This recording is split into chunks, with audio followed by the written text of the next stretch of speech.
അവിടേക്ക് കുറച്ച് ഇതൊക്കെയാണ്, ചിക്കൻ അതൊക്കെ.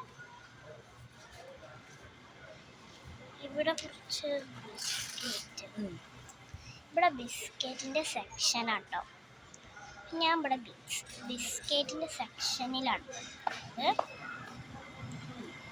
ഇവിടെയൊക്കെ ഇങ്ങനെ മുട്ടായി ഇങ്ങനെ വെക്കും. ആ ഫ്രിഡ്ജിലൊക്കെ ഉണ്ടാവും, ആ ഫ്രിഡ്ജിലൊക്കെ ആയിട്ട് ഇങ്ങനെ ജ്യൂസ് പലയും. ഇതിലാണെങ്കിൽ ഒന്നുമില്ല. ഇവിടെ കുറച്ച് കേക്കുകൾ, ചോക്ലേറ്റ് മിഠായി കേക്കുകളൊക്കെ.